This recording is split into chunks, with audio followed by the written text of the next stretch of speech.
नमस्कार प्यारे विद्यार्थियों।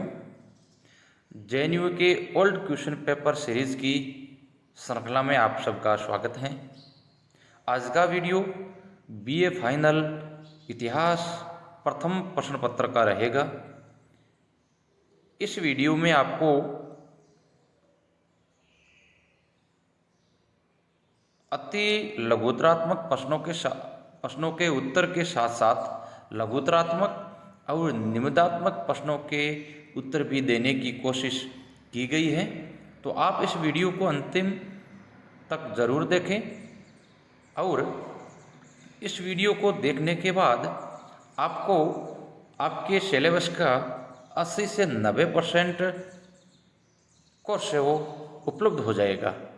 यानी कि आप यदि आने वाले 2 दिनों में इस वीडियो को आराम से देख लेते हैं तो आपको किसी भी किताब को देखने की ज़रूरत है वो नहीं पड़ेगी, क्योंकि इसमें आपको संपूर्ण सिलेबस को कवर किया गया है। तो आप इस वीडियो को अंतिम तक ज़रूर देखें। हम लोगों ने बीए प्रथम वर्ष के भी ओल्ड क्वेश्चन पेपर के सॉल्यूशन करवाए थे, जिसमें राजनीति विज्ञान के एग्ज़ाम पिछले 2-3 दिनों में हुए हैं। उनमें भी ओल्ड क्वेश्चन पेपरों में से बहुत सारे प्रश्न आए हैं। उसमें थोड़ी बहुत लैंग्वेज में इधर उधर किया है, बाकी as it is same question है वो देखने को मिल रहे हैं। तो आप भी इस वीडियो को अंतिम तक ज़रूर देखें ताकि आपको अधिक से अधिक फायदा हो सके। और ये गारंटी है कि आप इस वीडियो को देखने के बाद और प्रश्नों के उत्तर और प्रश्नों को समझने के बाद निश्चित तौर पे आपका एग्ज़ाम के अंदर आपको 100% फ़ायदा है वो मिलेगा। चलिएगा शुरू करते हैं इस वीडियो को। चलिए आज का पहला सवाल, सहायक संधि प्रथा की 2 विशेषताओं का वर्णन कीजिए। जिसका उत्तर है, पहली विशेषता है ब्रिटिश कंपनी की प्रभुसत्ता को स्वीकार करना तथा वैदेशिक मामलों पर ब्रिटिश का नियंत्रण को स्वीकार करना। दूसरी विशेषता है राज्य के आंतरिक प्रशासन में कंपनी हस्तक्षेप नहीं करेगी। दूसरा प्रश्न है, अलीनगर की संधि कब और किन के बीच हुई थी। इसका उत्तर है, अलीनगर की संधि 9 फरवरी 1957 को रॉबर्ट क्लाइव और बंगाल के नवाब सिराजुद्दौला के मध्य हुई थी। तीसरा प्रश्न है, धन के निष्कासन के सिद्धांत के प्रवर्तक कौन थे। तो इसका उत्तर है, धन के निष्कासन के सिद्धांत के प्रवर्तक दादा भाई नौरोजी थे। चौथा प्रश्न है, बंगाल के स्थायी बंदोबस्त द्वारा क्या व्यवस्था की गई थी। चौथे का उत्तर है, इस व्यवस्था के अनुसार जमींदारों को भूमि का वास्तविक स्वामी मान लिया गया था। पांचवा प्रश्न है, भारत में उच्चतम न्यायालय की स्थापना किस अधिनियम से हुई थी। इसका उत्तर है, भारत में उच्चतम न्यायालय की स्थापना अधिनियम 1773 से हुई थी। छठा प्रश्न है, सत्यार्थ प्रकाश की रचना कब और किसने की थी। तो छठे का उत्तर है, सत्यार्थ प्रकाश की रचना महर्षि दयानंद सरस्वती ने 1875 में की गई थी। सातवां प्रश्न है, 1858 की विक्टोरिया की घोषणा में देशी राज्यों को कौन सा आश्वासन दिया गया था। इसका उत्तर है, देशी राज्यों को ये विश्वास दिलाया गया कि ईस्ट इंडिया कंपनी के साथ उनके जो समझौते या संधियां हुई थी उनका भविष्य में विधिवत तथा पूर्ण रूप से उसी प्रकार पालन किया जाएगा जिस प्रकार कंपनी उनका पालन करती आ रही थी। अगला सवाल 8वां है, स्वदेशी और बहिष्कार की अवधारणा की व्याख्या कीजिए। इसका मुख्य उद्देश्य अपने देश की वस्तु अपनाना और दूसरे देश की वस्तु का बहिष्कार करना। अगला 9वां प्रश्न है, 1935 के भारत सरकार अधिनियम में प्रांतों के बारे में क्या निर्देश थे? इसका उत्तर है केंद्र के नियंत्रण में प्रांतों की स्वायत्तता। दूसरा है प्रांतों में उत्तरदायी शासन की स्थापना। 10वां सवाल है, फॉरवर्ड ब्लॉक की स्थापना किसने और कब की थी? इसका उत्तर है सुभाष चंद्र बोस ने सन 3 मई 1939 को की थी।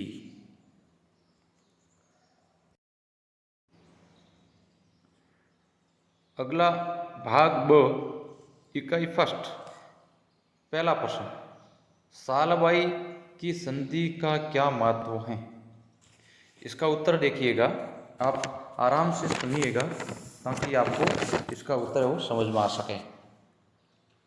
देखिए, सालबाई की संधि कुछ विशेष दृष्टिकोण से अत्यंत महत्वपूर्ण थी। अंग्रेजों ने मराठों से संधि करके मैसूर को मराठों से अलग कर दिया। मैसूर का शासक हैदर अली मराठों की सहायता से वंचित हो गया। हैदर अली की मृत्यु के बाद उसके पुत्र टीपू ने यद्यपि युद्ध जारी रखा, लेकिन उसे मराठों की सहायता प्राप्त न हो सकी। परिणाम स्वरूप अंग्रेज मैसूर की शक्ति को सरलता से कुचल सके। मैसूर की शक्ति को कुचलने के बाद अंग्रेज पुनः मराठों की शक्ति को नष्ट करने की ओर आकर्षित हुए। इस युद्ध से अंग्रेजों को इस बात का पता लग गया कि मराठा संघ के सदस्य पारस्परिक द्वेष से पीड़ित हैं, जिससे वे कभी एक होकर अंग्रेजों का सामना नहीं कर सकेंगे। इस प्रकार ये संधि है वो अंग्रेजों और मराठों के बीच में हुई थी। अगला प्रश्न देखिएगा,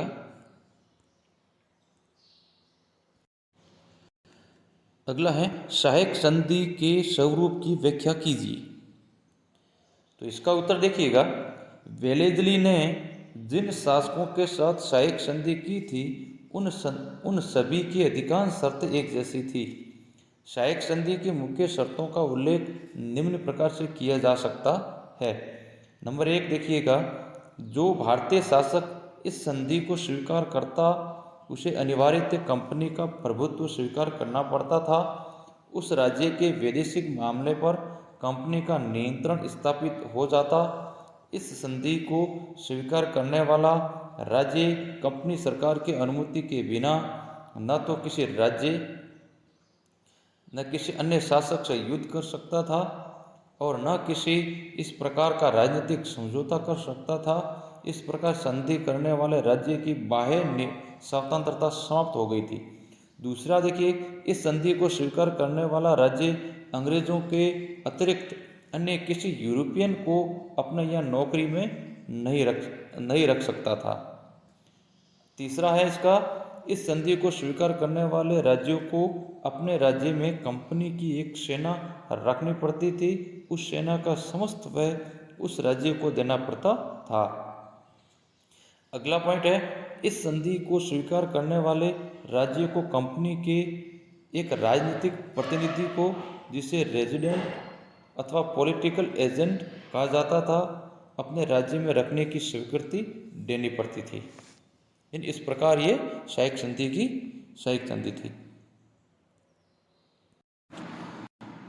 दूसरे का अ देखिए, रेतवाड़ी भू राजस्व व्यवस्था की विवेचना कीजिए। इस प्रश्न का उत्तर देखिएगा, रेतवाड़ी बंदोबस्त के द्वारा प्रत्येक पंजीकृत भूमिधर को भूमि का स्वामी स्वीकार किया गया। वही राज्य को भूमि का लगान देने के लिए उत्तरदायी था। उसे अपनी भूमि को खेती के लिए उठाने, बेचने या गिरवी रखने का अधिकार था। समय पर भू राजस्व अदा करते रहने तक वे अपनी भूमि के स्वामित्व अधिकार से वंचित नहीं किया जा सकता था। रेतवाड़ी बंदोबस्त लागू करने का प्रमुख कारण यह था कि भारत के दक्षिण एवं दक्षिण पश्चिम में जमींदार वर्ग नहीं था जिसके साथ भूमि का बंदोबस्त किया जा सके। ब्रिटिश अधिकारी स्थायी बंदोबस्त के परिणाम देखकर ये धारणा बना चुके थे कि स्थायी बंदोबस्त से राज्य को आर्थिक हानि उठानी पड़ सकती है, क्योंकि इस व्यवस्था में समय के साथ साथ लगान की मांग को नहीं बढ़ाया जा सकता था। अतः किसानों के साथ सीधा बंदोबस्त करने में कंपनी का मुख्य उद्देश्य किसानों से अधिक लगान प्राप्त करना था, क्योंकि जमींदार व्यवस्था में लगान का एक बहुत बड़ा हिस्सा स्वयं जमींदार अपने पास रख लेते थे। अर्थात जमींदार अपनी रैयत से तो अधिकाधिक लगान वसूल करता था, किंतु कंपनी को निश्चित भूभाग ही अदा करता था। इससे कंपनी को आर्थिक हानि उठानी पड़ती थी, इसलिए उन्होंने रैयतवाड़ी भू राजस्व व्यवस्था को अपनाया। अगला प्रश्न है, विलियम बेंटिंक के सामाजिक सुधारों पर एक नोट लिखिए। इसका उत्तर देखिएगा। भारत में ब्रिटिश शासन स्थापित होने के समय भारतीय समाज की दशा अत्यंत शोचनीय थी। इसमें सती प्रथा, कन्यावध जैसी भीषण एवं बाल विवाह जैसी घातक और अस्पृश्यता तथा जाति भेद जैसी हानिप्रद कुरीतियाँ प्रचलित थी, जो देश के सांस्कृतिक पतन का कारण बनी हुई थी। 19वीं शताब्दी में कुछ अंग्रेजी पढ़े लिखे लोगों में सामाजिक और धार्मिक सुधारों की इच्छा जागृत हुई। 1885 ईस्वी में जब देश की राजनीतिक दशा सुधारने के लिए कांग्रेस की स्थापना हुई, उस समय भी यह अनुभव किया गया कि सामाजिक दशा सुधारने के लिए प्रयत्न करना आवश्यक है। अतः 1888 ईस्वी में कांग्रेस की प्रतिवर्ष होने वाली बैठक के साथ राष्ट्रीय समाज सुधार के अधिवेशन होने लगे। इस परिषद के सर्वेसर्वा महादेव गोविंद रानड़े थे। इसके प्रतिवर्ष होने वाली अधिवेशनों में शिक्षा, स्त्री शिक्षा के प्रसार, बाल विवाह और पर्दा प्रथा का विरोध, विधवाओं तथा अस्पृश्यों की स्थिति सुधारने, अंतर्जातीय खान पान और विवाहों को प्रोत्साहन आदि के संबंध में प्रस्ताव पास किए गए थे। 1890 ईस्वी में सामाजिक सुधारों का प्रबल समर्थक इंडियन सोशल रिफॉर्म्स नामक साप्ताहिक समाचार पत्र निकाला। 1897 में मुंबई तथा मद्रास में समाज सुधार के अत्यंत संगठन बने।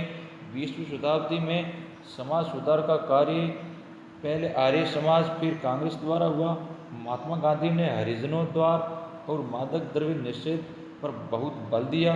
1920 के बाद से भारतीय नारियों में अभूतपूर्व जागृति उत्पन्न हुई। यहाँ इन सामाजिक सुधारों का संक्षिप्त विवेचन का समुच्चय होगा। इसमें इन्होंने देखो सती प्रथा पर रोक लगाई, बाल विवाह पर उन्होंने रोक लगाने का प्रयत्न किया गया, विधवा विवाह को उन्होंने लागू किया, बाल विवाह और सहवास आयु पर प्रतिबंध लगाया गया, जाति भेद पर उन्होंने प्रतिबंध लगाने की कोशिश की और शिक्षा पर उन्होंने अधिक से अधिक जोर दिया ताकि सामाजिक सुधारों को मजबूत किया जा सके। अगला प्रश्न है, कृषक आंदोलन का संक्षेप में वर्णन कीजिए। तो इसके महत्वपूर्ण देखिए, अब मैं पॉइंट बता लेता हूँ कि पॉइंट नंबर 1, लगान वसूली की नई पद्धतियाँ। पॉइंट नंबर 2, कृषि पर बढ़ता हुआ बोझ। पॉइंट नंबर 3, व्यापारिक फसलों का प्रोत्साहन। पॉइंट नंबर 4, भूमि का विखंडीकरण। 5 में भूमि से बेदखली। 6 नंबर पर किसानों की ऋण ग्रस्तता और 7 नंबर कृषि विकास में ठहराव। अगला प्रश्न देखिएगा, चौथा प्रश्न है, 1885 से 1905 तक भारतीय राष्ट्रीय कांग्रेस में उदारवादियों के उद्देश्यों, मांगों और कार्य पद्धति का आलोचनात्मक परीक्षण कीजिए। देखिएगा इसका उत्तर आप, उदारवादी विचारों की दृष्टि से उदारवाद पाश्चात्य चिंतन की देन रहा है। उदारवाद राजनीतिक व्यवस्था को व्यक्तिवाद पर अवस्थित करता है। प्रत्येक व्यक्ति की नैतिक उपादेयता को उदारवाद ने उभारा है। यूरोप में पुनर्जागरण के समय से ये विचारधारा विद्यमान रहा है। उदारवादी विवेक, वैचारिक स्वतंत्रता, सहिष्णुता, प्राकृतिक अधिकार, समानता तथा प्रगति में विश्वास आदि अवधारणाओं पर आधारित हैं। उदारवाद और उग्रवाद दोनों ही शब्द कालवाची या समयवाची कहे जा सकते हैं। 1885 से 1905 ईस्वी तक कांग्रेस की बागडोर पूरी तरह से उदारवादियों या नरम राष्ट्रवादियों के हाथों में रही थी। अतः राष्ट्रीय आंदोलन का ये काल उदारवाद का युग कहलाता है। इस युग में भारतीय राजनीति में ऐसे व्यक्तियों का प्रभाव था जो अंग्रेज़ों तथा अंग्रेजी शासन के प्रति श्रद्धा रखते थे, उदारवादी विचारधारा में विश्वास रखते थे और बहिष्कार तथा सरकार से असहयोग जैसे क्रांतिकारी विचारों के विरुद्ध थे। वे उच्च शिक्षित वर्ग का प्रतिनिधित्व करते थे। उसका दृष्टिकोण सर्वथा वैधानिक था। वे पूर्णतः राष्ट्रभक्त थे और उनके हृदय में ब्रिटिश राज के प्रति कृतज्ञता के भाव थे। वे भारत में ब्रिटिश साम्राज्य को अभिशाप नहीं बल्कि वरदान समझते थे। उन्होंने अनेक सामाजिक संस्थाओं एवं रीति रिवाजों में सामाजिक समानता तथा व्यक्तिगत स्वतंत्रता की स्थापना के लिए परिवर्तन का सुझाव दिए थे। अब देखिए उदारवादियों की मनोवैज्ञानिक विशेषता, इनके कुछ पॉइंट है, आप उस पॉइंट को नोट कर लें। जिसमें पहला पॉइंट है भारत की एकता, दूसरा है ब्रिटिश शासन के प्रति भक्ति भावना, तीसरा है क्रमिक सुधारों के पक्ष में, चौथा है ब्रिटिश में स्थायी संबंधों की स्थापना, पांचवा पॉइंट है अंग्रेजों की न्यायप्रियता में विश्वास, छठा पॉइंट है इसका ब्रिटिश साम्राज्य के अंतर्गत स्वशासन, सातवां है वैधानिक उपायों में विश्वास। अब है उदारवादियों की मांगें। उदारवादियों की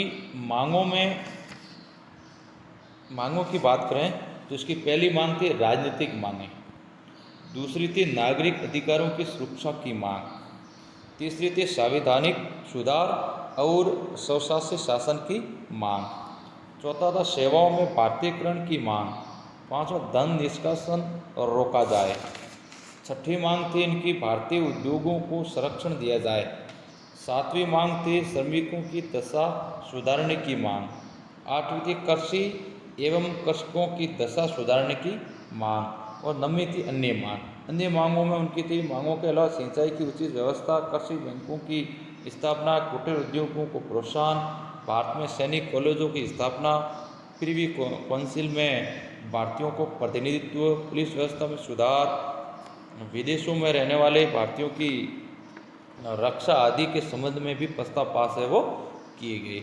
इनकी रणनीतियों के बारे में, कार्य पद्धति के बारे में बात करें तो ये लोग क्या करते थे कि अधिक से अधिक ये समाचार पत्रों के माध्यम से और आग्रह के माध्यम से अपना काम है वो करते थे।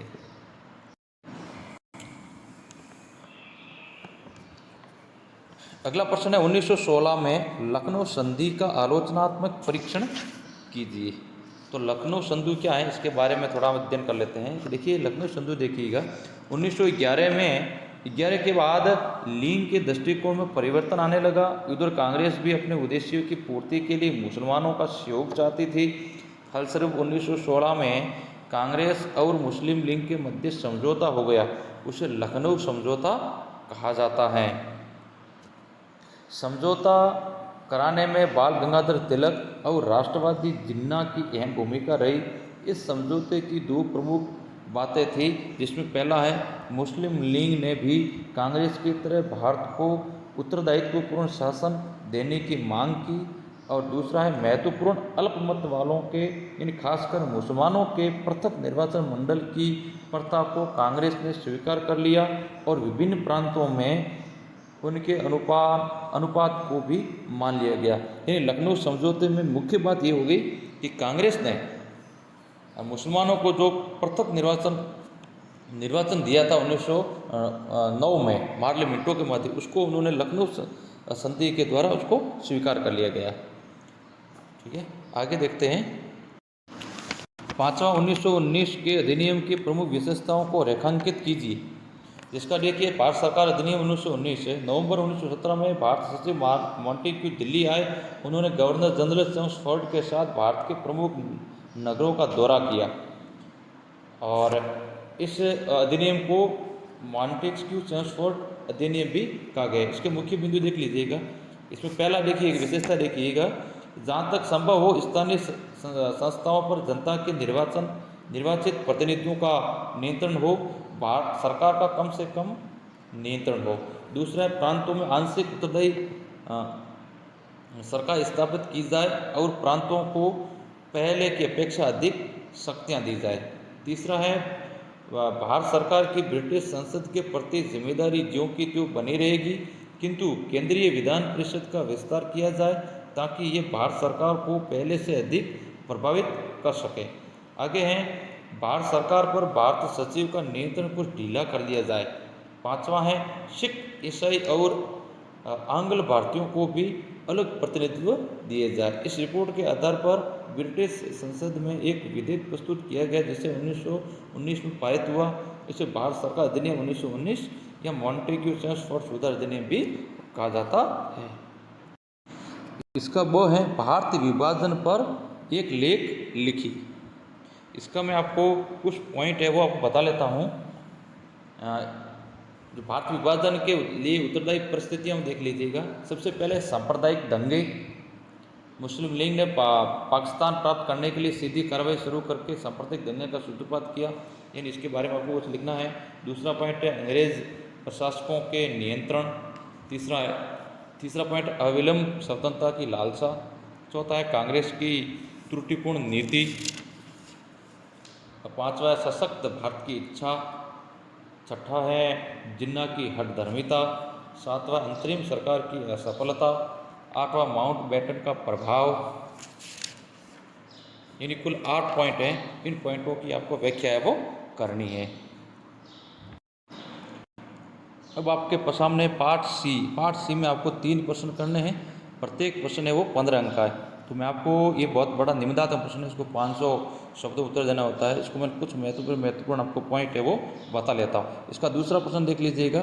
भूमि का माहलवाड़ी बंदोबस्त क्या था, कृषकों पर इसका क्या प्रभाव पड़ा। इसके बारे में संक्षिप्त में आपको मैं जानकारी थोड़ी बहुत दे देता हूँ ताकि आपके सामने जो भी प्रश्न आए तो आप आराम से उसका हल है वो कर सकें। ये भूमि बंदोबस्त अनेक प्रयोगों के पश्चात उत्तर भारत में भारतीय शक्तियों द्वारा अंग्रेजों को हस्तांतरित तथा अंग्रेजों द्वारा विजित प्रांतों में लागू किया गया। इसमें आगरा, अवध इत्यादि क्षेत्र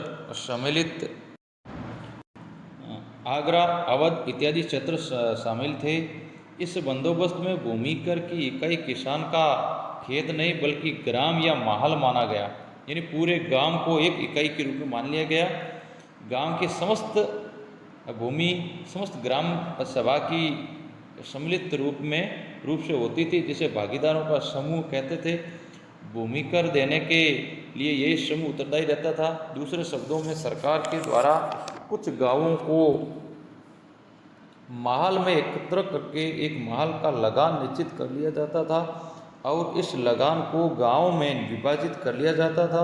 यद्यपि कई स्थानों पर व्यक्तिगत उत्तरदायित्व भी माना गया, किंतु अधिकतर महलवाड़ी बंदोबस्त में सामूहिक रूप से गांव या महल के आधार पर लागू किया गया। प्रत्येक गांव भू राजस्व की मांग के संबंध में अपना दृष्टिकोण प्रस्तुत कर सकता था, किंतु माल पर लगाए गए भू राजस्व में अंतर नहीं किया जा सकता था। यानी मालवाड़ी का आप संक्षिप्त में अर्थ समझे तो पूरे गांव को एक इकाई के रूप में मान लिया जाता था और उस इकाई के रूप में उसको कर है वो वसूल किया जाता था। अब यदि इसकी बात करें कि मालवाड़ी बंदोबस्त का कृषकों पर क्या प्रभाव पड़ा, तो इसकी बात करें तो इस बंदोबस्त से किसानों को कोई लाभ नहीं पहुंचा। बंगाल में ब्रिटिश सरकार ने अपनी भूमि नीति में संपत्ति अधिकारों को महत्व दिया गया, किंतु इस प्रकार की नीति नए बंदोबस्त में नहीं अपनाई गई। फिर भी संपत्ति अधिकार प्राप्त करने के लिए यह होड़ से मच गई और जमींदारी व्यवस्था के सभी लक्षण प्रकट होने लगे। अतः ये व्यवस्था जमींदारी व्यवस्था का ही संशोधित रूप कही जा सकती है। यहाँ लगान संबंधी निर्णय जल्दबाजी और लापरवाही से किए गए। अधिकांश समझौते में लगान दर गलत अभिलेखों या अपूर्ण अध्ययन के आधार पर तय की गई और इन निर्णयों को कठोरता से लागू किया गया। इस प्रकार केवल कानपुर क्षेत्र में ही प्रथम 3 वर्ष की अवधि में 238 जमींदारों को अपने भूमि अधिकार से वंचित होना पड़ा। यानी अधिकार इस बंदोबस्त के द्वारा अधिकतर किसानों को भूमि से वो वंचित कर लिया गया। इसके बारे में आपको विस्तृत जानकारी मैंने आपको संक्षिप्त में बताया है, आपको इसके बारे में आपको थोड़ा सा और जानकारी में लिखना होगा। अगला प्रश्न, 1857 ईस्वी का वेपाल क्यों सफल नहीं हुआ, उसके क्या परिणाम हुए? तो इसकी असफलता के कारण मैं बता लेता हूँ। इसमें असफलता पहला कारण मेरठ का विद्रोह, दूसरा सिखों व गोरखों की गद्दारी, तीसरा कारण है अयोग्य नेताओं का अभाव, चौथा नरेशों का असहयोग, पांचवा दक्षिणी भारत की उदासीनता, छठा नागरिकों का असहयोग, सातवां केंद्रीय संगठन का अभाव, आठवां लॉर्ड कैनिंग की उदारता, नौवां ठोस लक्ष्य का अभाव, दसवां अंग्रेजों की अनुकूल परिस्थितियां और 11वां सीमित संसाधन। इसके ये निम्न कारण थे। इन कारणों से 1857 की क्रांति और सफल नहीं हो सकी। इसके क्या परिणाम हुए? तो परिणाम के बारे में बात करें तो इसका पहला परिणाम है कंपनी शासन का अंत हो गया। दूसरा महारानी का घोषणा पत्र,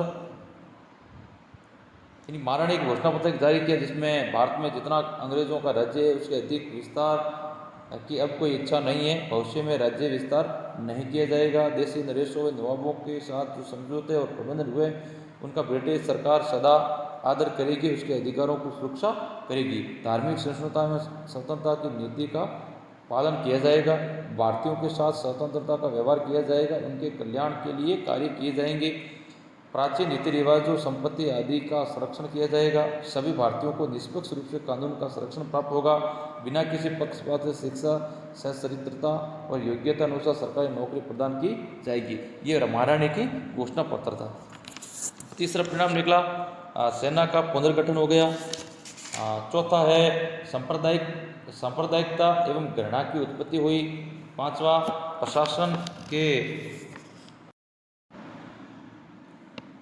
पांचवा पॉइंट है प्रशासन के निम्न पदों पर भारतीय और उसके कुप्रभाव। छठा है आर्थिक प्रभाव और सातवां भारतीयों को लाभ। यानी कुल प्रकार इनके 7 प्रभाव है देखने को। अगला प्रश्न, भारतीय संविधान संघर्ष में असहयोग आंदोलन के योगदान और महत्व की विवेचना कीजिए। तो ये आपको थोड़ा बहुत देख लेना है। अगला देखिए, मैं 3 प्रश्न आपको करवाऊंगा। भारतीय रियासतों के विलीनीकरण में सरदार वल्लभ भाई पटेल की भूमिका क्या थी? इसका उत्तर देखिए। 5 जुलाई 1947 को अंतरिम सरकार के गृह मंत्री सरदार वल्लभ भाई पटेल के निर्देशन में राज्य मंत्रालय की स्थापना की गई और उन्हें भारत की ओर से देशी नरेशों के साथ बातचीत करने का उत्तरदायित्व सौंपा गया। 15 अगस्त 1947 को भारत स्वतंत्र हो गया। स्वतंत्रता के समय खैरपुर, बहावलपुर आदि रियासतें पाकिस्तान में सम्मिलित हो गई और शेष भारत में रह गई। सरदार पटेल ने भारतीय नरेशों से अपील की कि भारत के सामूहिक हितों को ध्यान में रखते हुए वे भारत की अखंडता को बनाए रखने में सहयोग करें। सर्वप्रथम उन्होंने प्रतिरक्षा, विदेशी संबंध और संचार व्यवस्था जैसे 3 मुख्य विषयों के संबंध में ही राज्यों को भारतीय संघ में सम्मिलित होने का आग्रह किया।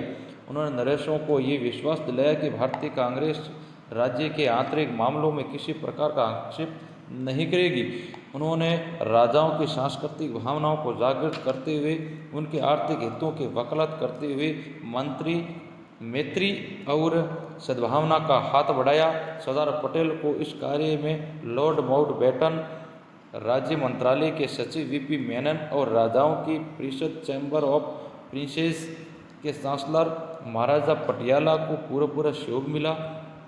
फिर भी सरदार पटेल का कार्य सरल न था, क्योंकि 1937 ईस्वी में उपयुक्त 3 विषयों के संबंध में भी इन देशी नरेशों ने भारतीय संघ में सम्मिलित होना पसंद नहीं किया था। उनके नतीजा ये निकला कि 1935 के अधिनियम में की संघीय व्यवस्था लागू ही नहीं हो पाई थी। इस प्रकार सरदार वल्लभ भाई पटेल ने भारतीय रियासतों को विलीनीकरण में अपनी अहम भूमिका वो निभाई। इसके बारे में आपको और विस्तृत जानकारी आपको देनी होगी। अगला देखिए आपके सामने प्रश्न पत्र है 2020 का, वो था 2018 का, अब है 2020 का प्रश्न पत्र है। इसके छोटा क्वेश्चन, जिसका पहला क्वेश्चन है बक्सर का युद्ध कब और किसके मध्य लड़ा गया। जिसका उत्तर है बक्सर का युद्ध 22 अक्टूबर 1774 को अंग्रेजों और मीर कासिम अवध के नवाब सिराजुद्दौला मुगल बादशाह शाह आलम द्वितीय की सम्मिलित सेना के मध्य वो लड़ा गया था। दूसरा प्रश्न है महादजी सिंधिया कौन था। जिसका उत्तर है महादजी सिंधिया मराठा साम्राज्य का एक शासक था। तीसरा प्रश्न आपके सामने है महलवाड़ी भू राजस्व बंदोबस्त व्यवस्था क्या थी। जिसका उत्तर है महलवाड़ी भू राजस्व बंदोबस्त प्रणाली के तहत पूरे गांव की ओर से ग्राम प्रधानों द्वारा किसानों से भू राजस्व एकत्रित किया जाता था, यानी संपूर्ण गांव को एक मालिक या जागीरदार को मान लिया जाता था, यानी संपूर्ण ग्राम का एक जागीरदार मान लिया जाता था और उसका पूरे गांव का जो कर है वो वसूल करके फिर वो अंग्रेजों को देता था। ये तो महलवाड़ी प्रथा। अगला प्रश्न है चौथा है कृषि के वाणिज्यीकरण का अर्थ समझाइए।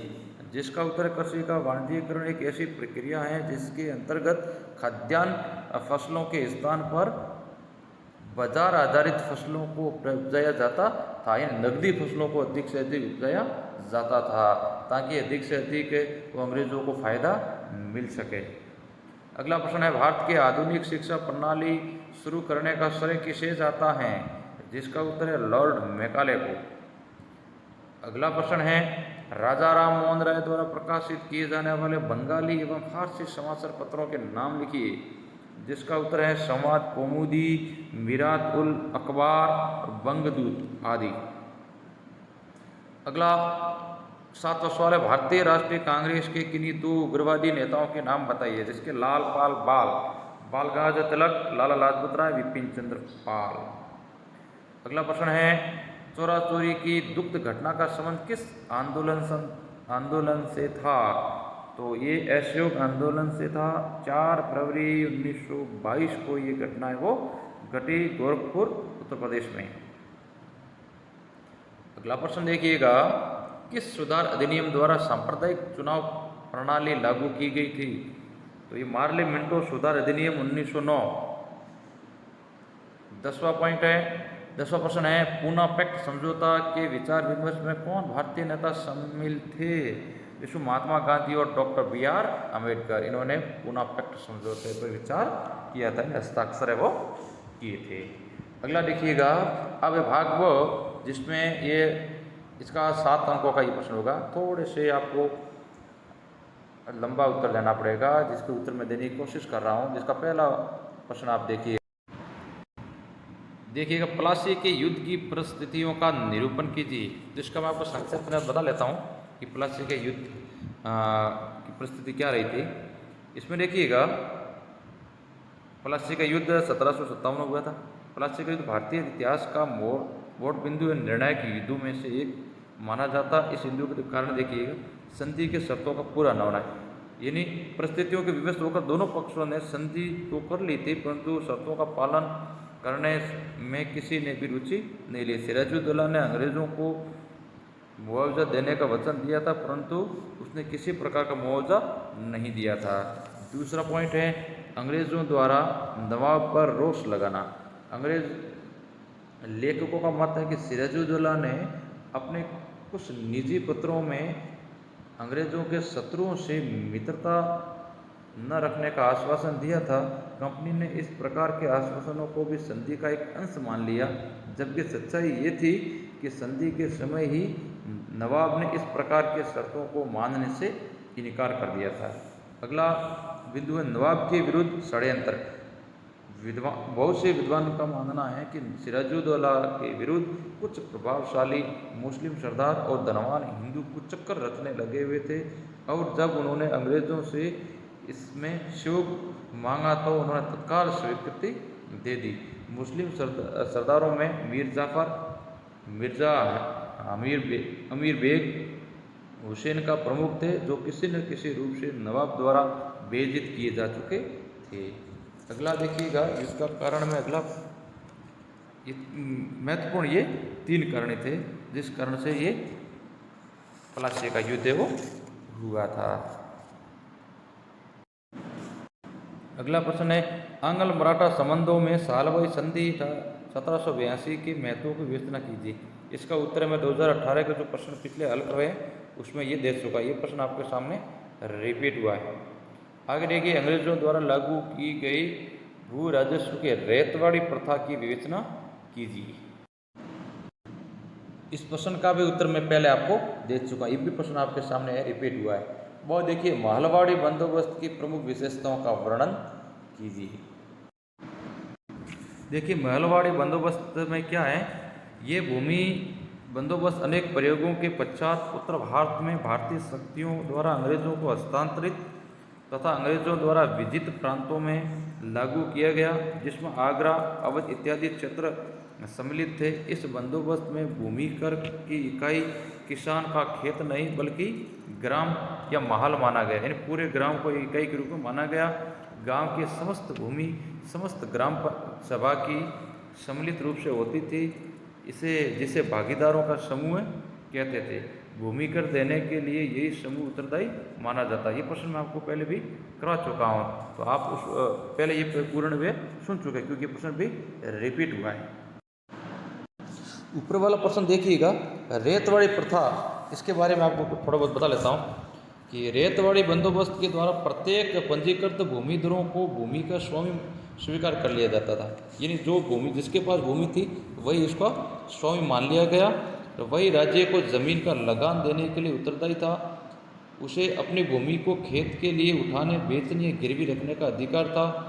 समय पर भू राजस्व अदा करते रहने तक वे अपनी भूमि के स्वामित्व अधिकार से वंचित नहीं किया जा सकता था। रेतवाड़ी बंदोबस्त लागू करने का प्रमुख कारण यह था कि भारत के दक्षिण और दक्षिण पश्चिम में जमींदार वर्ग नहीं था जिसके साथ भूमि का बंदोबस्त किया जा सके। ये भी मैं आपको पहले बता चुका हूँ, लेकिन आपको दोबारा ये रिपीट आपको देखने को मिल रहा है। अगला चौथा प्रश्न का देखिएगा, पहला, भारत में अंग्रेजी शिक्षा के विकास का संक्षिप्त टिप्पणी लिखिए। और दूसरा है, 1857 के विद्रोह की असफलता के कारण क्या थे। इसका उत्तर मैं पहले आपको दे चुका, ये भी प्रश्न आपको रिपीट हुआ है। अगला देखिए, 5वां सवाल है, भारतीय राष्ट्रीय कांग्रेस के प्रारंभिक उद्देश्यों तथा कार्यक्रमों का संक्षिप्त वर्णन कीजिए। दूसरा है, भारतीय राष्ट्रीय आंदोलन में उग्रवादियों की भूमिका का मूल्यांकन कीजिए। तो ब का उत्तर आप उग्रवादियों की भूमिका का मूल्यांकन कीजिए, इसका उत्तर मैं आपको दे रहा हूँ। इसका देखिएगा, उग्रवादी आंदोलन का प्रमुख क्षेत्र बंगाल, महाराष्ट्र और पंजाब था, परंतु इसका प्रभाव संपूर्ण ब्रिटिश भारत में व्यापक था। उग्रवादी तथा संघर्षवादी नेताओं ने भारत के राजनीतिक जीवन में एक नए चरण का प्रतिनिधित्व किया। उन्होंने उदारवादियों की समझौता प्रस्त राजनीति और ब्रिटिश न्यायप्रियता तथा ईमानदारी के विश्वास की नीति का परित्याग करके संघर्ष की नीति को अपनाया। उन्होंने भारतीय नवयुवकों में एक अजीब उत्साह का संचार किया तथा उनको आत्मनिर्भरता, आत्मविश्वास और आत्म बलिदान की शिक्षा दी। उन्होंने राष्ट्रीय आंदोलन को जन आंदोलन में बदलने का प्रयास किया। परिणाम स्वरूप समाज के गरीब वर्ग, किसान और मजदूर, शिक्षित, बेरोजगार, नवयुवक, असंतुष्ट, निम्न वर्ग और कम वेतन पाने वाले बुद्धिजीवियों तथा अन्य व्यवसायों में लगे लोग बहुत आकर्षित हुए और उग्रवादियों ने इस बात को जोर देकर कहा कि राजनीतिक आज़ादी ही राष्ट्र का जीवन है। इससे लोगों को ये विश्वास हो गया कि औपनिवेशिक व्यवस्था में उनके लिए प्रगति का कोई रास्ता न था। उग्रवादियों ने लोगों को सही रास्ता तो दिया, परंतु वे जनता के उत्साह को संगठित आंदोलन रूप नहीं दे पाए। इसकी इन असफलताओं के डॉक्टर सत्यानंद राय ने निम्न कारण बताए। देखिए, उन्होंने क्या हुआ कि लोगों में जो उदारवादी थे, उदारवादी की नीतियों में उन्होंने परिवर्तन करके उग्रवादी नीति को अपनाया, ताकि लोगों को उन्होंने अधिक से अधिक संगठित हो और धरनों के माध्यम से और संघर्ष के माध्यम से देश की आज़ादी को पाने की कोशिश उन्होंने की। छठा प्रश्न देखिए 21(6) में देखिए छठा, भारतीय परिषद अधिनियम 1909 के प्रावधानों का परीक्षण कीजिए। इसका वो है भारत विभाजन के उत्तरदायी कारणों का विवेचन कीजिए। तो इसका उत्तर मैं आपको पहले दे चुका हूँ, भारतीय विभाजन के लिए उत्तरदायी कारण। ये प्रश्न आपको रिपीट हुआ है। अधिकतर प्रश्न है, आप देख रहे हैं कि अधिकतर प्रश्न है वो रिपीट हो रहे हैं। अब देखिए भाग सी, ये बड़े प्रश्न है जिसके उत्तर है वो 15 अंकों के हैं। भाग सी का दूसरा, तो भारत में कुटीर उद्योग के पतन के लिए ब्रिटिश आर्थिक नीति कहाँ तक उत्तरदायी थी।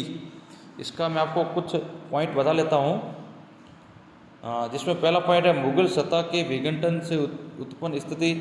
दूसरा है देशी रियासतों का अंत। तीसरा है ईस्ट इंडिया कंपनी की नीति। चौथा है औद्योगिक क्रांति का प्रभाव।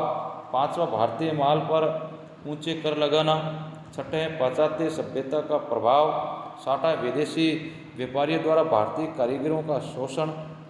अगला पॉइंट है कंपनी की व्यापारिक गतिविधियों पर रोक। परिवहन के साधनों का विकास। अकाल ग्रामीण आत्मनिर्भरता का अंत। इस प्रकार इसके कुछ महत्वपूर्ण पॉइंट थे जिसके कुटीर उद्योगों का वो पतन हो गया। तीसरा देखिएगा,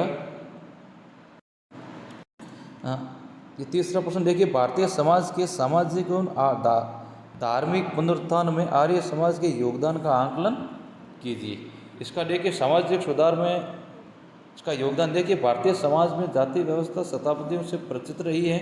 इस जाति व्यवस्था में यदि एक और हिंदू धर्म की रक्षा की तो दूसरी ओर हिंदुओं में राजनीतिक एवं सामाजिक पतन के लिए भी उत्तरदायी रही। प्राचीन वर्ण व्यवस्था जन्म पर आधारित न होकर व्यक्ति के कार्यों पर आधारित थी, जबकि मौजूदा जाति व्यवस्था जन्म पर आधारित थी, जिसकी स्वामी दयानंद ने कटु आलोचना की। इसके अनुसार समाज में किसी व्यक्ति को जन्म के आधार पर उच्च स्थान पर पहुंचने में वंचित नहीं किया जाना चाहिए। उन्होंने छुआछूत व समुद्र यात्रा निषेध के विरुद्ध आवाज़ बुलंद की तथा प्राचीन वर्ण व्यवस्था को उचित ठहराते हुए जाति प्रथा का खंडन किया। वैदिक काल में सामाजिक ढांचे के आधार पर आर्य समाज ने स्त्रियों को समाज में उच्च स्थान दिलाने का प्रयत्न किया।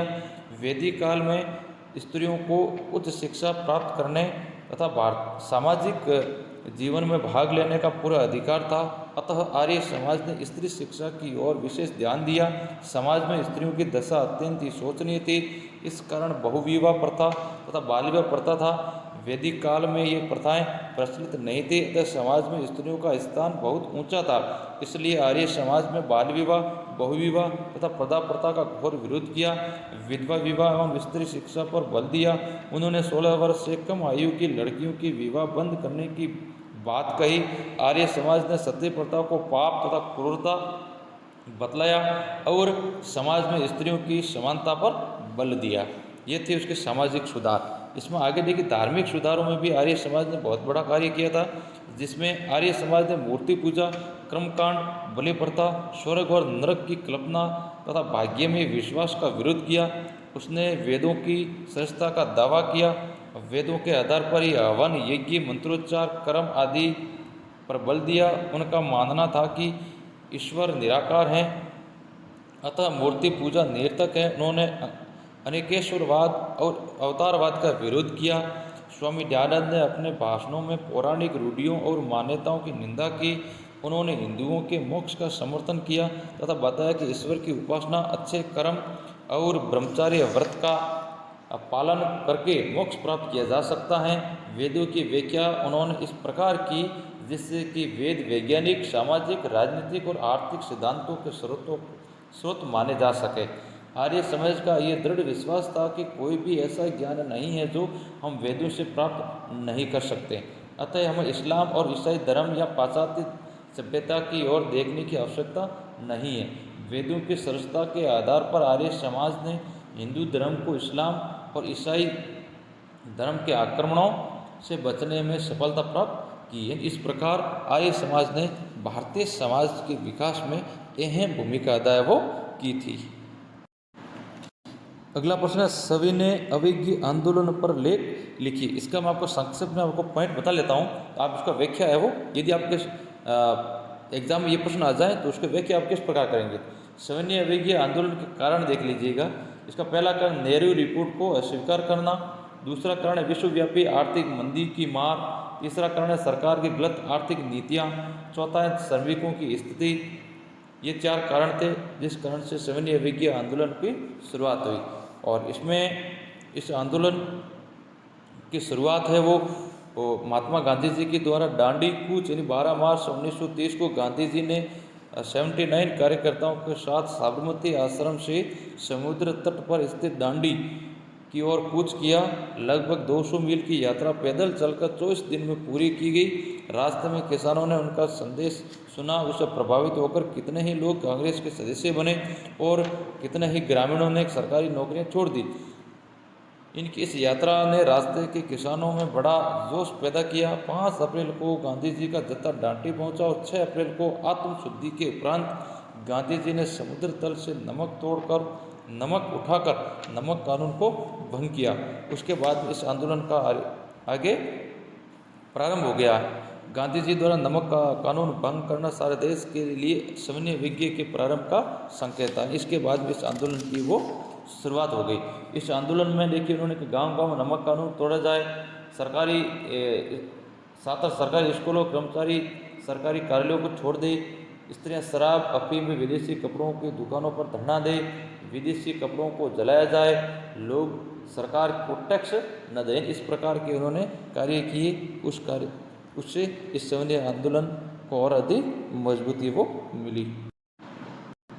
अगला देखिए, द्वैध शासन के विशेष संदर्भ में 1919 के भारत सरकार अधिनियम की प्रमुख विशेषताओं का विश्लेषण कीजिए। इसका मैं आपको देखो संक्षिप्त बता लेता हूँ कि 20 अगस्त 1917 में सम्राट की राज्य की घोषणा का लक्ष्य भारत को सने उत्तरदायी शासन का प्रदान करना था। इस दिशा में अग्रसर होने के लिए सबसे अधिक उपयुक्त क्षेत्र प्रांतीय थे, परंतु प्रांतों में भी 1919 के अधिनियम द्वारा आंशिक उत्तरदायित्व के सिद्धांत को ही अपनाया गया, पूर्ण उत्तरदायित्व के सिद्धांत को नहीं। द्वैध शासन केवल उन प्रांतों में लागू किया गया जिनमें गवर्नर होते थे। जिन्हें छोटे प्रांतों में चीफ कमिश्नर थे, उनमें ये लागू नहीं किए गए। इस अधिनियम के अंतर्गत प्रांतों में जो शासन व्यवस्था कायम की गई उसे द्वैध शासन प्रणाली कहा जाता था। द्वैध शासन का अर्थ है 2 शासकों का शासन। जैसा कि ऊपर बतलाया जा चुका है कि संपूर्ण प्रशासनिक विषयों को केंद्रीय सूची और प्रांतीय सूची में विभाजित किया जाए। अब इस अधिनियम द्वारा पहली बार प्रांतीय विषयों को भी 2 भागों में बांटा गया, जिसमें पहला है रक्षित विषय, दूसरा हस्तांतरित विषय। जिन विषयों को भारतीयों के हाथों में देने से ब्रिटिश सरकार को कोई विशेष हानि नहीं होती थी, उन विषयों को हस्तांतरित विषय कहा गया तथा उन शासन भारतीय मंत्रियों को सौंपा गया। उदाहरण के लिए स्थानीय स्वशासन, चिकित्सा, सार्वजनिक स्वास्थ्य, सफाई यूरोपियनों तथा आंग्ल भारतीयों की शिक्षा को छोड़कर शेष जनता की शिक्षा, सार्वजनिक कार्य, कृषि, सहकारी समितियां, मछली क्षेत्र, उद्योग धंधे, खाद्य वस्तुओं में मिलावट, जन्म तथा मृत्यु संबंधी आंकड़े भी हस्तांतरित विषयों में रखे गए। और बाकी सारे विषय थे वो रक्षित सूची में रखे गए, जैसे भूमि कर, अकाल सहायता, न्याय प्रशासन, खनिज संसाधनों का विकास, पुलिस, समाचार पत्र आदि वो रक्षित विषयों में रखा गया था। इसके बारे में भी आपको विस्तृत रूप से जानकारी आपको देनी होगी। अगला देखिए आपके सामने है 2021 का प्रश्न पत्र। इसमें देखिए छोटे प्रश्न, पहला प्रश्न, दस्तक प्रथा का अर्थ समझाइए। दस्तक प्रथा, दस्तक शब्द का प्रयोग शुल्क मुक्त व्यापार के लिए पत्र के रूप में किया जाता था। ये बंगाल के एक कर मुक्त व्यापार के लिए मुगल सम्राट फारूक शेर फरमान द्वारा अकेले ईस्ट इंडिया कंपनी को स्वीकृत एक व्यापार परमिट था। दूसरा, सालबाई की संधि कब किनके मध्य हुई? ईस्ट इंडिया कंपनी व मराठों के मध्य 17 मई 1782 को सालबाई की संधि हुई थी। तीसरा प्रश्न है, वेलेस्ली की सहायक संधि स्वीकार करने वाला प्रथम राज्य कौन सा था? तो तीसरे का उत्तर है हैदराबाद का निज़ाम। यह हैदराबाद राज्य था, वो प्रथम राज्य था जिन्होंने वेलेस्ली की सहायक संधि को स्वीकार किया था। चौथा प्रश्न, धन निष्कासन सिद्धांत का प्रतिपादन सर्वप्रथम किसने किया था? ये प्रश्न रिपीट हुआ है, इसका उत्तर दादा भाई नौरोजी ने। पांचवा प्रश्न देखिए, ब्रिटिश साम्राज्य में अवध का विलय कब हुआ था? इसका उत्तर है 1856 को।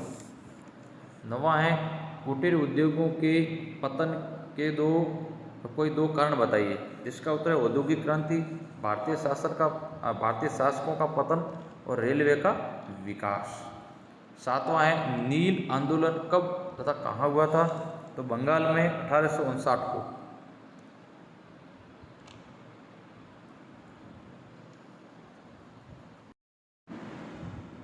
अगला आठवां प्रश्न देखिए, विलियम बेंटिंग के दो सामाजिक सुधार लिखिए। जिसका पहला सुधार है नर बलि व कन्या शिशु हत्या का अंत, दूसरा सती प्रथा व दास प्रथा का अंत। नवा सवाल है, भारत के किस अधिनियम द्वारा पृथक निर्वाचन प्रणाली लागू की गई? इसका उत्तर है 1909 मार्ले मिंटो अधिनियम। 10वां है, हैदराबाद का भारत में कब विलय हुआ? इसका उत्तर है 17 सितंबर 1948 को। आगे देखिए, पार्ट बी का पहला सवाल। अब देखिए भाग ब का पहला सवाल है, ब्रिटिशों के आगमन के समय भारत की आर्थिक स्थिति पर प्रकाश डालिए। दूसरा है, बक्सर के युद्ध का महत्व बताइए। तो दूसरे का उत्तर आप सुनिएगा, बक्सर के युद्ध का महत्व। बक्सर का युद्ध भी भारतीय इतिहास का एक मोड़ बिंदु था। इस युद्ध में अंग्रेजों के निर्णायक विजय हुई। इस दृष्टि से इसका महत्व पलासी से भी अधिक है। इससे अंग्रेजों की प्रतिष्ठा और प्रभाव में आशातीत वृद्धि हुई। मुगल सम्राट शाह आलम और उसका वजीर नवाब सिराजुद्दौला दोनों परास्त होकर अंग्रेजों की दया पर निर्भर हो गए। पलासी में जो क्लाइव के संघर्ष के कारण बिना लड़े अंग्रेजों को विजय प्राप्त हो गई थी, परंतु बक्सर के मैदान पर अनुभवी सेनानायक सिराजुद्दौला, जिसके पास अंग्रेजों की तुलना में 5 गुना सेना थी और एक श्रेष्ठ तोपखाना भी था, को परास्त होना पड़ा।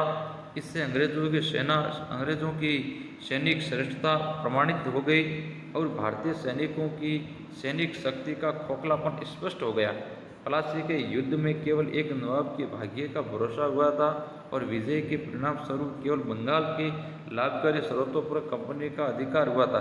परंतु बक्सर के युद्ध में 3 प्रमुख व्यक्तियों यानी मुगल सम्राट शाह आलम, अवध के नवाब सिराजुद्दौला और मीर कासिम के भाग्य का फैसला हो गया और विजय के फलस्वरूप संपूर्ण अवध सूबे पर अंग्रेजों का नियंत्रण हो गया। तीसरा का देखिए, ब्रिटिश काल में कृषि के वाणिज्यीकरण का भारत पर क्या प्रभाव पड़ा? इसके देखिए पॉइंट में बता लेता हूँ मैं। किसानों की निर्धनता में बढ़ोतरी हुई। दूसरा, अकाल का प्रकोप। तीसरा, किसान विद्रोही हो गई। और एक अन्य कारण में आता है कि भारत में पारंपरिक ग्रामीण आत्मनिर्भरता के चलते ब्रिटिश पूंजीवादी दृष्टिकोण से विकास नहीं हो सका। यही कारण है कि प्राक ब्रिटिश भारत में पर्याप्त धन होने के बावजूद पूंजीवादी व्यवस्था का जन्म नहीं हो पाया। इसलिए अंग्रेजों ने प्राक ब्रिटिश भारतीय ग्रामीण अर्थव्यवस्था जो कि आत्मनिर्भरता को तोड़कर गांव और शहर के बीच विनिमय शुरू कर दिया।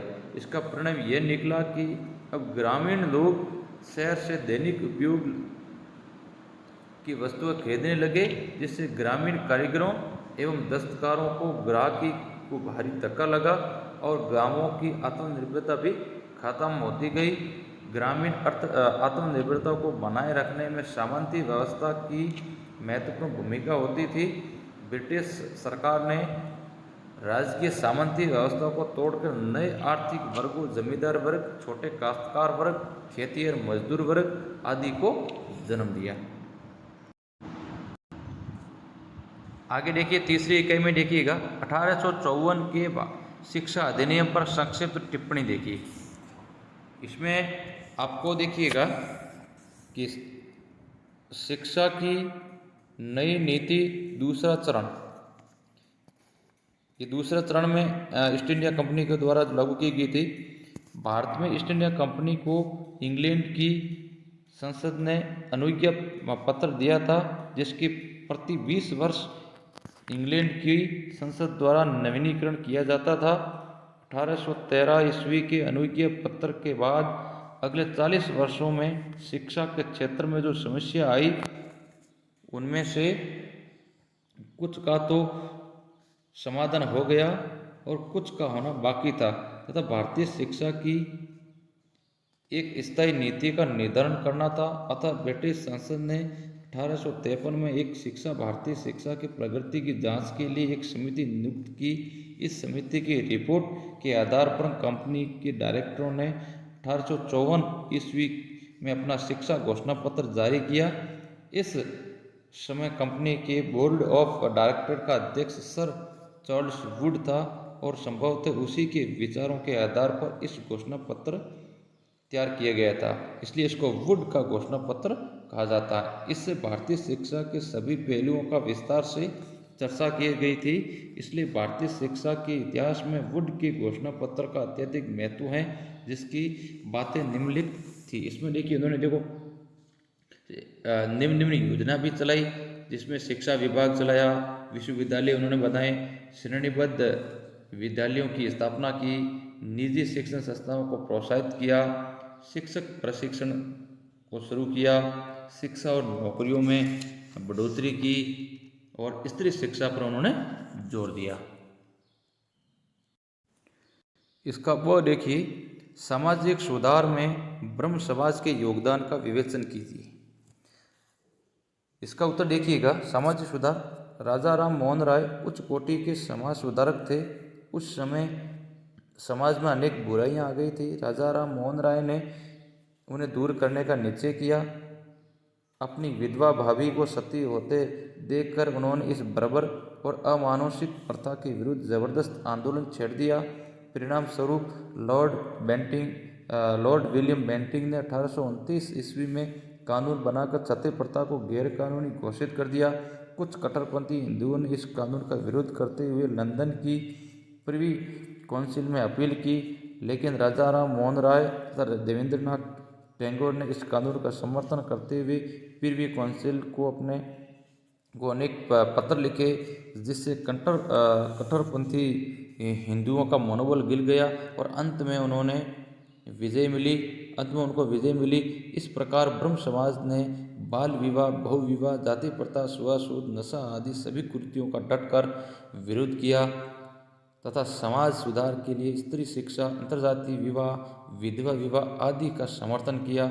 उस समय भारतीय हिंदू समाज में कन्या एवं वर विक्रय तथा कन्यावध जैसी कुप्रथाएं प्रचलित थी। ब्रह्म समाज ने इस कुरीतियों के विरुद्ध प्रबल आंदोलन छेड़ दिया। क्षमता का सिद्धांत प्रतिपादित करते हुए उन्होंने लाखों हिंदुओं को ईसाई धर्म स्वीकार करने से रोका।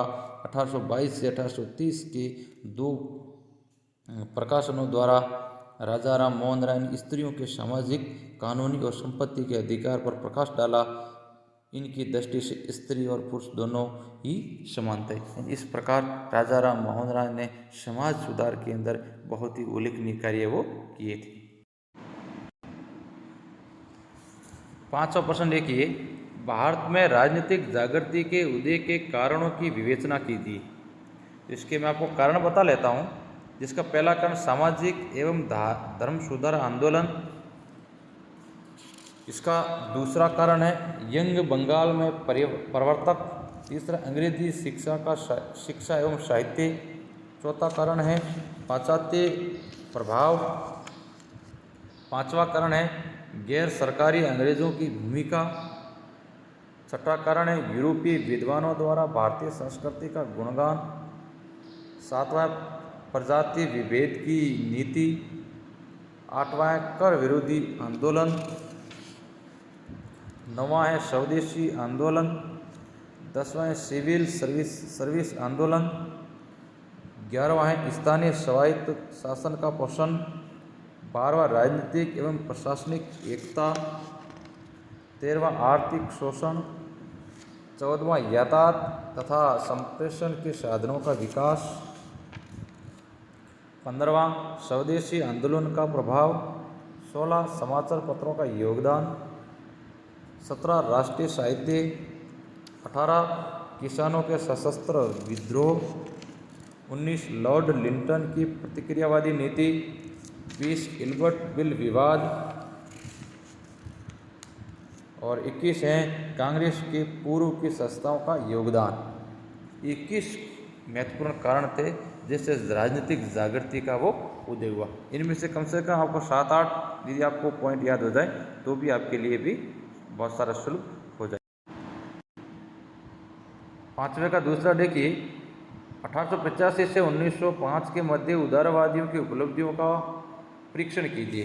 देखिए इसकी उपलब्धियों में पहली उपलब्धि है संवैधानिक विकास में योगदान, दूसरी है प्रमुख अंग्रेजों से सहानुभूति प्राप्त करना, तीसरी उपलब्धि है राष्ट्रीय आंदोलन जन आंदोलन में परिणित होने लगा, चौथी भारतीयों को राजनीतिक शिक्षा, पांचवी है ब्रिटिश शासन के दोषों से अवगत कराना, छठी है राष्ट्रीय आंदोलन की नींव मजबूत की। इन कुल 6 महत्वपूर्ण उपलब्धि है, इसकी व्याख्या है वो आपको करनी है। छठे का पहला देखिएगा, भारत के विभाजन की परिस्थितियों की विवेचना कीजिए। ये प्रश्न मैं आपको पहले बता चुका हूँ, ये प्रश्न आपको रिपीट हुआ है। अगला ब देखिए, भारतीय संघ में जूनागढ़ विलय पर एक टिप्पणी लिखी। देखिएगा जूनागढ़ की समस्या क्या थी। सितंबर 1947 में जूनागढ़ रियासत ने पाकिस्तान में सम्मिलित होना स्वीकार कर लिया। इस रियासत का नवाब मुसलमान था परंतु इसकी अधिकांश जनसंख्या हिंदू थी। ये राज्य चारों तरफ से भारतीय सीमाओं से घिरा हुआ था, अर्थात भौगोलिक दृष्टि से ये राज्य भारत का अभिन्न अंग था। इसलिए वहाँ की जनता ने नवाब की कार्रवाई का ज़बरदस्त विरोध किया और एक स्वतंत्र अस्थायी हुकूमत की स्थापना कर दी। भारत सरकार ने भी नवाब की कार्रवाई की घोर निंदा की। ऐसी स्थिति में नवाब अपने राज्य को छोड़कर पाकिस्तान भाग गया और बाद में फरवरी 1948 ईस्वी में जनमत संग्रह करके जूनागढ़ को भारत में सम्मिलित कर लिया गया।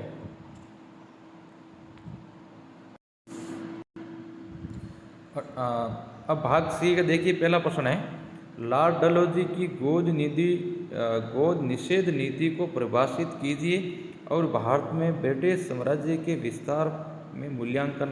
विस्तार में इसका मूल्यांकन कीजिए। इसका मैं संक्षेप में बता लेता हूँ कि गोद निषेध नीति युद्ध के द्वारा जो ब्रिटिश साम्राज्य का विस्तार प्रारंभ से ही हो रहा था, कुशासन के आरोप से भी पहले राज्यों का विलय हो चुका था।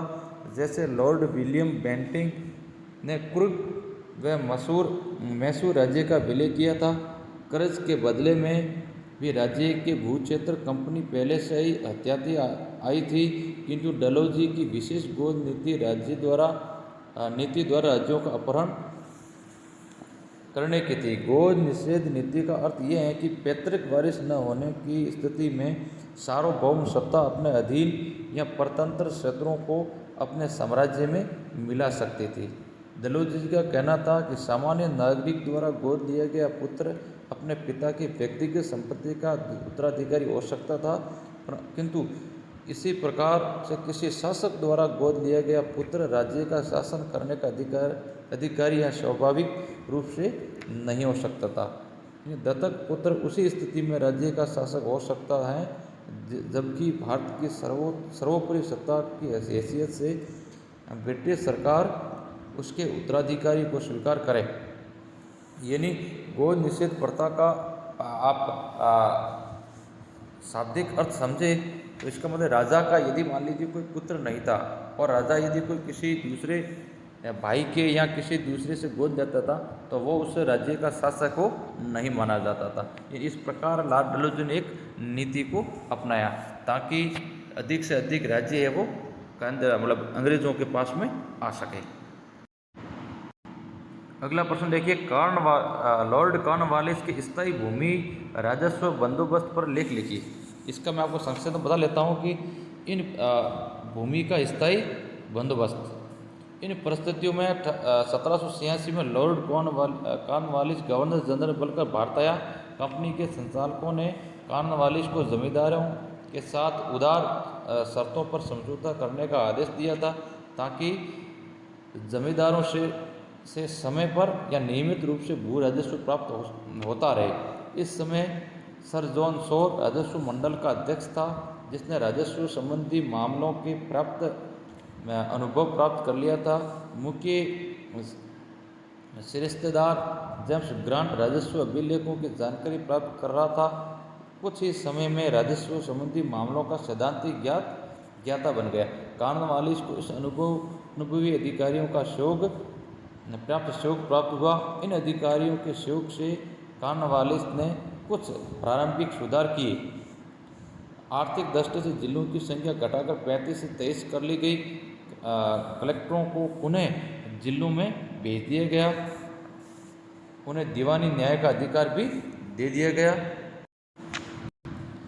इस स्थायी प्रबंधन व्यवस्था में जमींदारों को भूमि का वास्तविक स्वामी मान लिया गया, किंतु ये भी कहा गया कि यदि जमींदार नियमित रूप से लगान नहीं चुकाएंगे तो उसकी भूमि का कोई भाग या उस भू राजस्व की वसूली के लिए राज्य बेच देगा। राज्य भू राजस्व के अधिकार से मुक्त हो गया।